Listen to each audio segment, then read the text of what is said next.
మీ అనిత ఇప్పుడు మనతో ఉన్నారు. మినిస్టర్ సుభాష్ గారు అనాలో లేకపోతే ప్రజల హృదయాన్ని గెలుచుకున్న ప్రతి ఒక్క అన్న మనతో ఉన్నారని చెప్పాలో నాకు తెలియడం లేదు. సార్ చెప్పండి, మీరు ఇప్పుడు పుల్లే గారి విగ్రహావిష్కరణకు వచ్చారు కదా, వెంకటరెడ్డి గారు పుల్లే గారు, మీరు ఎలా ఫీల్ అవుతున్నారు? చాలా చాలా గర్వంగా ఫీల్ అవుతున్నాను. ఎందుకంటే తరం మారి కొలిది పాత మనకి మార్గదర్శకంగా చూపించిన కొన్ని ఆదర్శాలని వాళ్ళు సమాజంలో తీసుకురావడానికి ట్రై చేసి మరి వాళ్ళు ఎంతో శ్రమించారు. విద్యావంతులు అవ్వాలి ప్రతి ఒక్కరు కూడా అని ఇటు పూలే గారు అలాగే దొమ్మెటి వెంకటరెడ్డి గారు కూడా ఈ చదువు కోసమే పోరాడారు. మరి వాళ్ళు స్మరించుకుంటూ ఇలాంటి విగ్రహాలు పెట్టడం, వాళ్ళు ఏం చేశారనేది యువత తెలుసుకోవడం అనేది ప్రాధాన్యం. వాళ్ళని ఏదైతే కోరుకున్నారో ఆశయాన్ని ముందుకు తీసుకెళ్ళాలి ఇప్పుడు నేటి తరం. సో అలాంటి మహనీయుల విగ్రహాలను ఓపెనింగ్ నన్ను పిలవటం, నా చేత చేయించడం ఒక విగ్రహాన్ని నేను ఈ గ్రామస్తులందరికీ ధన్యవాదాలు తెలియజేస్తా ఉన్నాను. ఇది ఇప్పుడు ఏ విగ్రహం ఓపెన్ చేయాలన్నా సరే అది వైబ్రేషన్స్ వస్తూ ఉంటాయి. ఎందుకంటే అలాంటి గొప్ప వాళ్ళ విగ్రహాలు నా చేతుల మీద ఆవిష్కరించడం అంటే ఎప్పుడు థ్రిల్లింగ్గానే ఫీల్ అవుతాం. సీఎం చంద్రబాబు నాయుడుకి డిప్యూటీ సీఎం పవన్ కళ్యాణ్కి ఏ సైన్యం అయితే ఉందో అంతటి సైన్యం మీకు ఉంది. దీని వెనకాల ఉన్న వ్యూహం ఏంటి? అంతటి సైన్యం నాకు లేదు, కానీ ఏదేమన్నప్పటికీ అసలు ఈ రాజకీయాలకి గత 20 సంవత్సరాల నుంచి కూడా నేను రాజకీయాలు ఎప్పుడు లేను, ప్రజాసేవల్లోనే ఉన్నాను. కాకపోతే గత 2 సంవత్సరాలుగా కొంతమంది స్వార్థ రాజకీయ నాయకులు, ప్రతి సామాజిక వర్గంలోనే స్వార్థ రాజకీయ నాయకులు ఉంటారు. వాళ్ళు కులాల మధ్య కుంపడ పెట్టడం కానీ, లేకపోతే పలానా సామాజిక వర్గాన్ని చెట్టు పేర్లు చెప్పి కాయలు తీసుకునే వాళ్ళు ఎక్కువైపోయారు.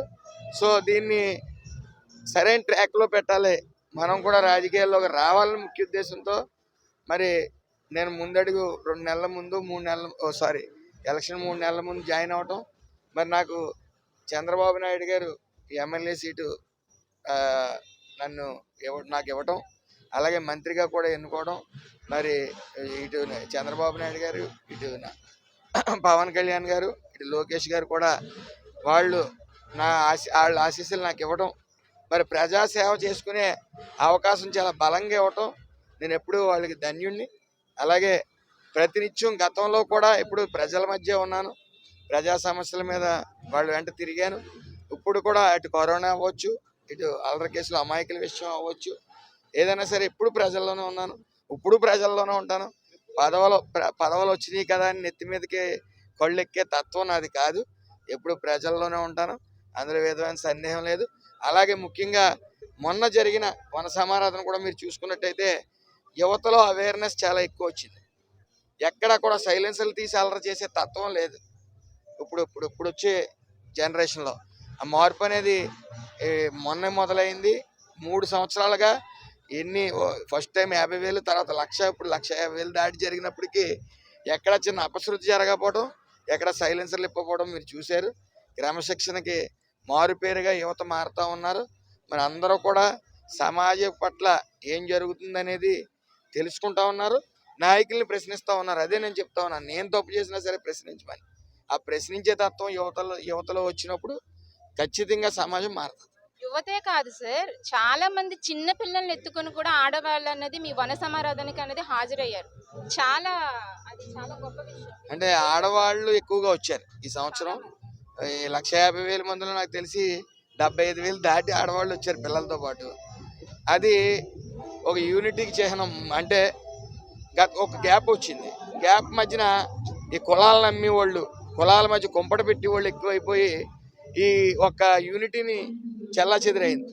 కానీ గత 5-6 సంవత్సరాల నుంచి తీసుకుంటే ఏదైతే వాట్సాప్ వచ్చిందో, వాట్సాప్ ద్వారా ఒక గ్రూప్ కింద ఫామ్ అవడం, ముఖ్యంగా ఈ మా సామాజిక వర్గంలో అయితే గలసెట్టిపల్లి యువశక్తి, అందులో వాళ్ళు గ్రూప్ కింద జాయిన్ అయ్యి అక్కడ కష్టాల్లో ఉండే ఆ దేశం వెళ్ళి సంపాదించుకుని 10 రూపాయలన్నా సరే ఇక్కడికి కష్టాల్లో ఉన్న వాళ్ళని ఆదుకుందామని చెప్పి వాళ్ళు చేస్తున్న సర్వీస్ కానీ, యువత ముఖ్యంగా మన కరోనా ముందు కరోనా తర్వాత అని కూడా చెప్పుకోవచ్చు. మనం కరోనా ముందు సేవాభావాలు తక్కువ ఉండి, ప్రేమ ఆప్యాయతలు తక్కువ ఉండి, ముట్టుకుంటే చనిపోయే రోజు వచ్చిన తర్వాత ఈ భక్తి భావాలు పెరిగినాయి గుళ్ళ దగ్గర, అలాగే సేవా గుణాలు పెరిగినాయి, అలాగే క్రమశిక్షణ ఎన్నాళ్ళు ఉంటామో తెలియదు. ఉన్నన్నాళ్ళు పక్క వాళ్ళకి సేవ చేస్తూ మన వంతు ఏం చేస్తున్నాం అనేది జనం, యువత, పెద్దవాళ్ళు అందరూ కూడా ముఖ్యంగా ఒక అవేర్నెస్కి వచ్చారు. అవమానాల కొలిమిలో నుండి బగబగ మండి ఒక ఆయుధమై ఒక వ్యక్తి వస్తే ఆ వ్యక్తి నాయకుడిగా వచ్చాడు అని ఉభయ గోదావరి జిల్లా ప్రజలందరూ కూడా ఏకకంఠంతో చెప్తున్నారు. దీన్ని మీరు ఎలాగా చెప్తారు ఈ ప్రజల కోసం?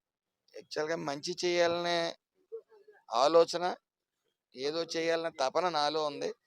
అది నా సామాజిక వర్గమే కాక ఇతర జనాలు కూడా నన్ను నమ్మారు కాబట్టి. ముఖ్యంగా మనం తీసుకుంటే రామచంద్రపురం నియోజకవర్గం నాకు అసలు పరిచయాలు చాలా తక్కువ. ఉన్న 7 కాన్స్టిట్యున్సీల్లో తక్కువ పరిచయాలు ఉన్నది నాకు రామచంద్రపురం. అయితే రామచంద్రపురం పంపటం, ఇక్కడ జనాలు కానీ, మొత్తం నా సామాజిక వర్గం కానీ, మిగతా సామాజిక వర్గాలు కానీ, నా స్నేహితులు కానీ, ఇలా నా తత్వం ఒకటి గమనించి, గతం నుంచి ఏం చేస్తున్నాను అనేది గమనించి, ఇక్కడ అమలాపురం నుంచి కానీ, చుట్టుపక్కల ప్రాంతాల నుంచి కానీ అతనికి ఓటేయండి మంచి చేస్తాడనే మీ తాతయ్య గారు చెప్పిన సూచనలో వెళ్తున్నారు అంటారు. అంతే, ఖచ్చితం. మీ తాతయ్య గారి పేరు? తాతయ్య గారి పేరు సత్యరాజు గారు. అదే ఆయన చెప్పింది 2 నువ్వు నీ గురించి ఎక్కువ ఎంత ఊహించుకుంటే అంత కింద పడిపోతావు. నీ గురించి నువ్వు ఎక్కువ ఊహించుకోకు, కళ్ళు నెత్తి మీదకి ఎక్కనవకు. అలాగే ఎంత గొప్పగా బతికేవన్నది ముఖ్యం కాదు, నువ్వు చనిపోయినప్పుడు నీ పాడి మోయడానికి ఎన్ని వేల చేతులు పోటీ పడతాయో అంత ధన్యుడు అని చెప్పారు. అదే నా మైండ్లో ఉంటుంది. ఇప్పుడే కాదు, ఎప్పుడూ కూడా నా మైండ్లో ఉంటుంది. అలాగే ఇంత గొప్ప అవకాశం ఇచ్చిన చంద్రబాబు నాయుడు గారు, లోకేష్ గారు, అలాగే పవన్ కళ్యాణ్ గారితో పాటు నా సామాజిక వర్గం, మిగతా సామాజిక వర్గాలు అన్నీ కూడా మరి సేవ చేసుకునే ఒక గొప్ప అవకాశం నాకు ఇచ్చారు. మరి నా వంతు ఒకటే, సుభాష్కి ముందు సుభాష్కి తర్వాత అనేది మాత్రం ఖచ్చితంగా నేను నిరూపించుకుంటాను. మీ ప్రత్యర్థి సూర్యప్రకాష్ గారు మీ మీద రౌడీ రాజకీయాలు లేదా రౌడీ ముఖ అని చెప్పేసి ఆరోపణలు చేస్తున్నారు. దీన్ని మీరు ఎలా ఖండిస్తారు? ఇప్పుడు అల్లరి కేసు విషయమే తీసుకున్నప్పుడు నన్ను కూడా అందులో ముద్దాయి చేశారు. అమాయకులు చాలా మంది ఉన్నారు అందులో. సో నేను ఇంట్లో కూర్చుంటే, అప్పటికి ఎవరు రాలా, ఇంట్లో కూర్చుంటే అక్కడ చాలా కుటుంబాలు ఇబ్బంది పడుతున్నాయి, తినడానికి ఇబ్బంది పడుతున్నాయి, ఇంట్లో ఉండటానికి ఇబ్బంది పడుతున్నాయి. ఎక్కడికి వెళ్ళిపోయారో తెలీదు, పారిపోయేవాళ్ళు పారిపోయారు, అక్కడ అమాయకులకి జైల్లో ఉన్నారు. సో అడిగేయాల్సి వచ్చినప్పుడు 10 మంది ఆడవాళ్ళతో మొదలెట్టాను నా ప్రయాణం. అది 10 మంది 100 అయ్యారు, 100 వేలు అయ్యారు, 1000 లక్షలు అయ్యారు.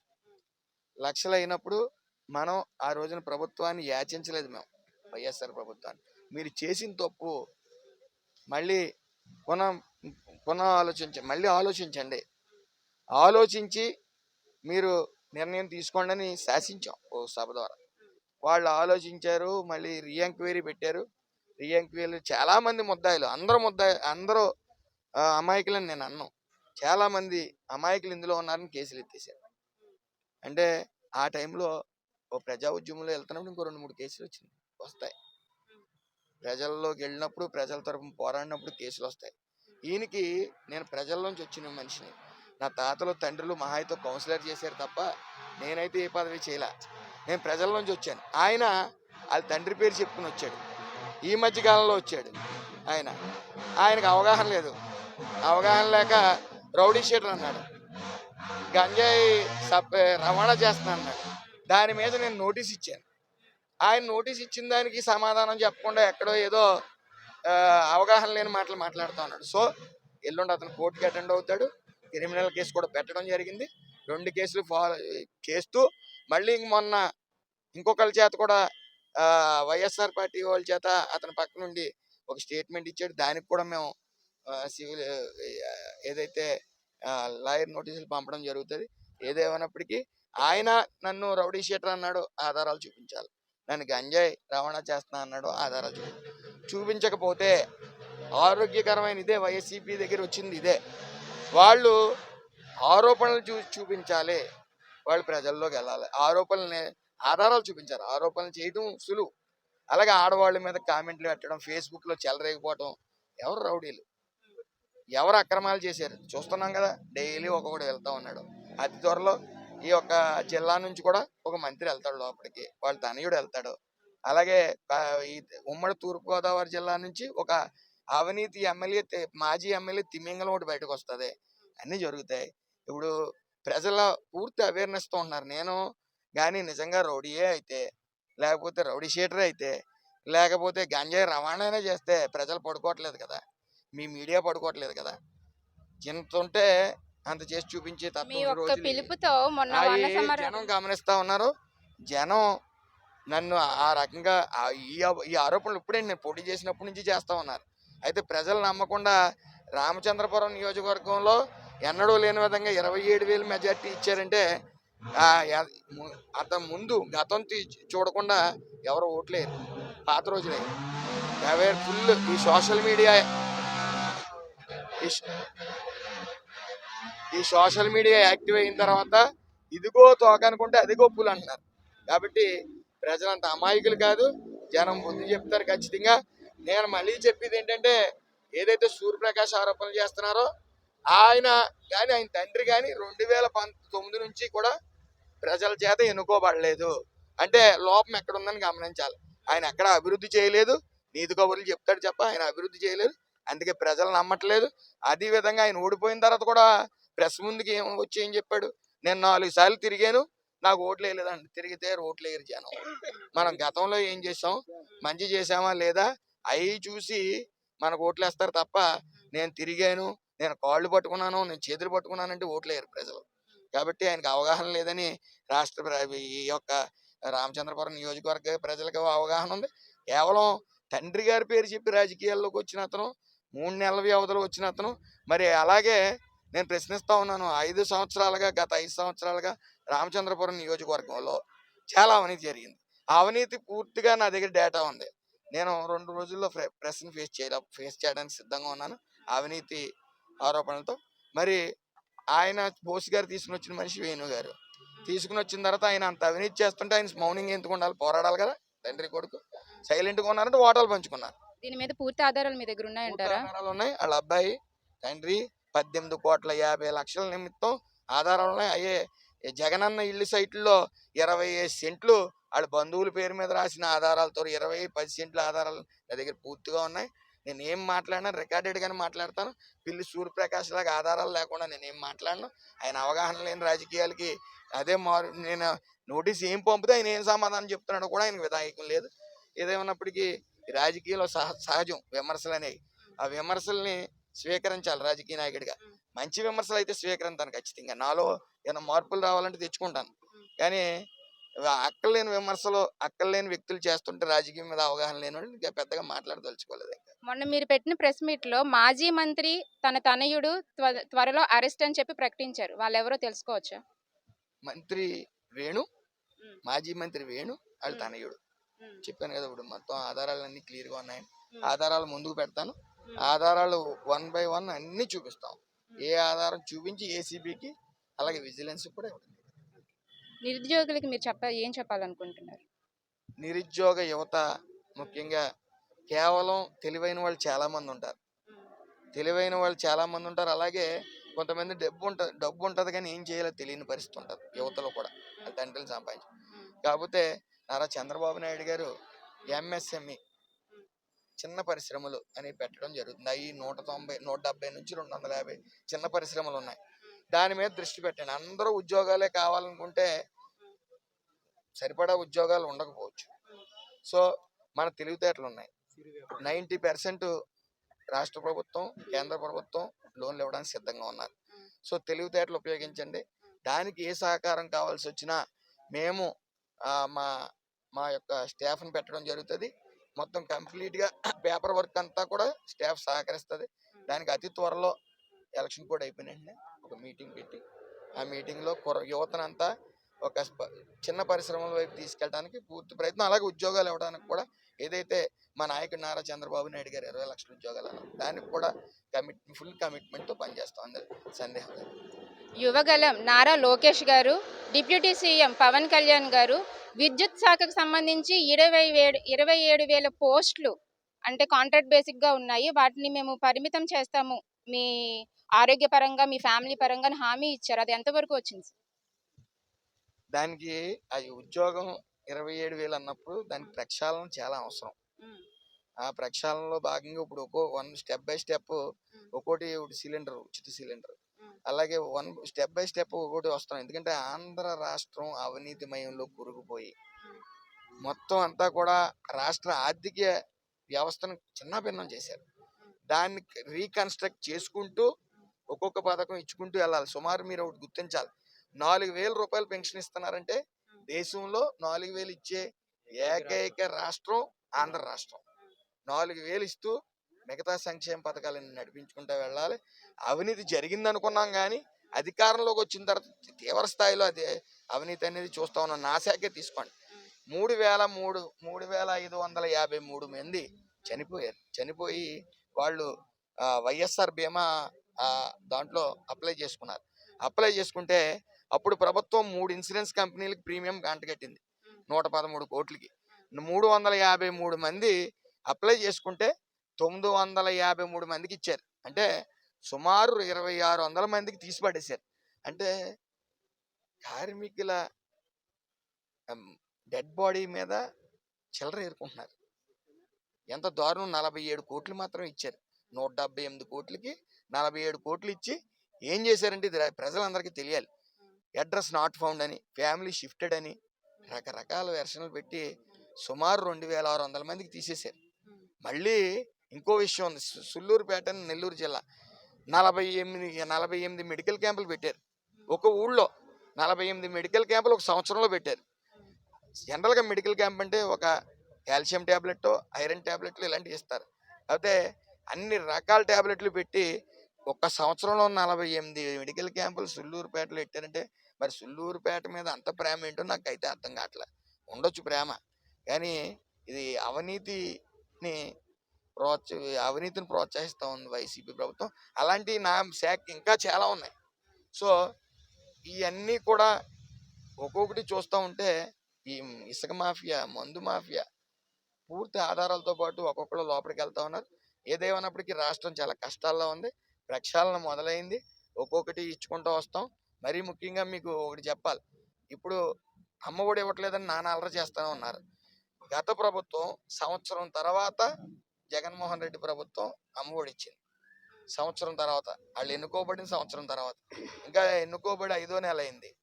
సో ప్రక్షాళన జరుగుతుంది. ప్రతి ఒక్క ఏదైతే సూపర్ 6 అలా హామీ ఇచ్చారో అన్నీ జరుగుతాయి, అందులో సందేహం లేదు. వీళ్ళకి పని పాట లేక ఆ డబ్బులు ఎక్కువైపోయి ఒళ్ళు బలిసి వాళ్ళు మాట్లాడుతూ ఉన్నారు వైసీపీ నాయకులు. దీంట్లో ప్రతిదీ క్షుణ్ణంగా పరిశీలించి వ్యవహారం చేస్తాం. మొన్న కూడా ఈ వైఎస్ఆర్సీపీ ఆడవాళ్ళ మీద పెడుతున్న పోస్టుల్ని అరికట్టడానికి ఒక చట్టం తీసుకుని వచ్చారు.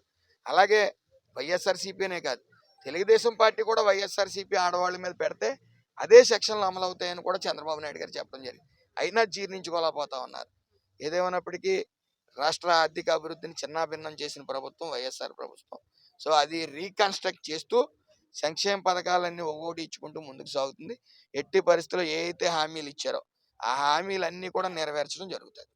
ఓకే సార్, ఫైనల్గా మీరు సంపాదించుకున్న కుటుంబం ఏదైతే సెటిబల్జిల్స్ కుటుంబం ఉందో, నేను మొన్న పర్సనల్గా నేను అందరినీ కూడా విజిట్ చేసి మీకోసం తెలుసుకున్నప్పుడు ఈ ఎస్ఏఎఫ్ ఆధ్వర్యంలో 2 ఇయర్స్ నుంచి మీరు రన్ చేశారు. ఇప్పుడు మినిస్టర్గా వాళ్ళు ముందుకొచ్చి మీరు మొన్న చేసిన విధానాన్ని నిజంగా నేనైతే మాత్రం ఒక సంక్రాంతిని మరిపించేలా కన్నుల పండగగా ఉంది అని మీ ప్రతి ఒక్క అభిమాని చెప్పారు.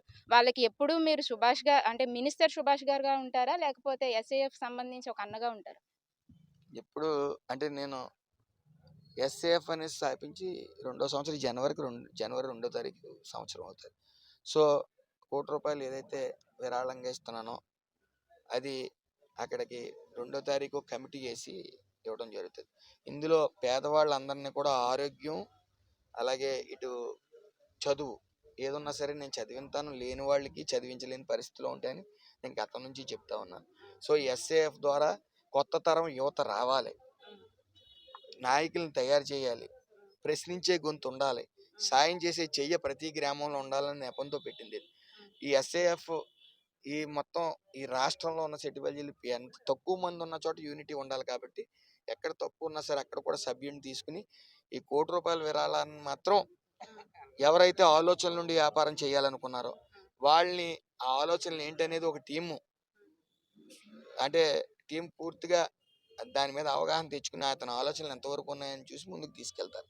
అట్ ద సేమ్ టైం ఇప్పుడు ఆర్థికంగా ఒక వ్యవస్థను పెడితే దాని ద్వారా ఇంకో 10 ఉద్యోగాలు ఇవ్వచ్చు. సో అదే విధానాన్ని ఎవరైతే చిన్న వయసులో భర్తలను పోగొట్టుకుని పిల్లలతో ఉన్నారో వాళ్ళందరినీ తీసుకుని వచ్చి ఒక వేదికగా ఎంతమంది ఉంటే అంతమంది సరైన పరిశ్రమను పెట్టి ఆర్థికంగా వాళ్ళని ఆదుకునాలనే ఉద్దేశంతో ఉంది. అయితే ఏదైతే ఎస్ఏఎఫ్ ఉందో అది నేను ఇప్పుడు రాజకీయాల్లో ఉన్నాను కాబట్టి ప్రతి సామాజిక వర్గాన్ని కలుపుకెళ్తూ అందరిని చూడాలి కాబట్టి మా తండ్రి గారిని కానీ మా చిన్నాన్నగారిని కానీ దానికి చెక్ పవర్ ఇచ్చి గౌరవ అధ్యక్షుల కింద చేసి మిగతా టీం అంతా కొత్త కుర్రోళ్ళని తీసుకుని వచ్చి వాళ్ళ చేత సేవ చేయించి వాళ్ళ నాయకులుగా తయారు చేయాలని ముఖ్య ఉద్దేశం. ఫైనల్గా ఏకేఎన్ న్యూస్ తరపున కళ్ళు సొసైటీల మీద మీరు ఏం చెప్పాలనుకుంటున్నారు? ఆల్రెడీ చంద్రబాబు నాయుడు గారు పవన్ కళ్యాణ్ గారు చెప్పారు. ఏదైతే కళ్ళు గీత కార్మికులు ఉన్నారో గౌడ, శ్రీసేన, యాత, సిట్టిబల్జ, ఈడిగా ఈ 5 కులాలు ఉన్నాయో అందరికీ 10% లిక్కర్ లైసెన్స్లు ఇవ్వడం జరిగింది ఆర్థికంగా ఆదుకోవడం కోసం. ఆంధ్ర రాష్ట్ర చరిత్రలో ఫస్ట్ టైం మా వృత్తి కళ్ళు గీత. దానికి సంబంధించి లిక్కర్ మా పూర్తి అర్హులు మేమే. సో 10% ముందు ప్రకటించారు. సుమారు 400 దాటి 500 షాపుల వరకు వస్తూ ఉన్నాయి. వాళ్ళందరికీ కూడా కళ్ళు గీత కార్మికులకి అందరికీ కూడా నాకు ఒకటే అభ్యర్థన, మీరు దయచేసి మీరు వేసుకోగలిగితే 20 మంది కలిపి తలా 5 రూపాయలు, తలా 10, తలా 1000, తలా 1,00,000 వేసుకుని మీరు పెట్టుకోండి తప్ప దళారులకు మాత్రం ఈ యొక్క లైసెన్సులు ఇచ్చి మీ అభ్యర్థత్వాలు ఇచ్చి వేరే వాళ్ళకి మాత్రం కట్టిపెట్టదు. మనకి వచ్చిన ఆర్థికంగా బలపడటానికి ప్రభుత్వం ఇచ్చిన గొప్ప అవకాశం ఇది. అది అందరూ కూడా స్వచ్ఛందంగా అందరూ కలిసి గీతోపగలాలు ముందుకు తీసుకెళ్ళండి తప్ప దళారులకు మాత్రం మీ యొక్క ఆధార్ కార్డులు ఇచ్చి ముందుకు తీసుకెళ్ళొద్దు.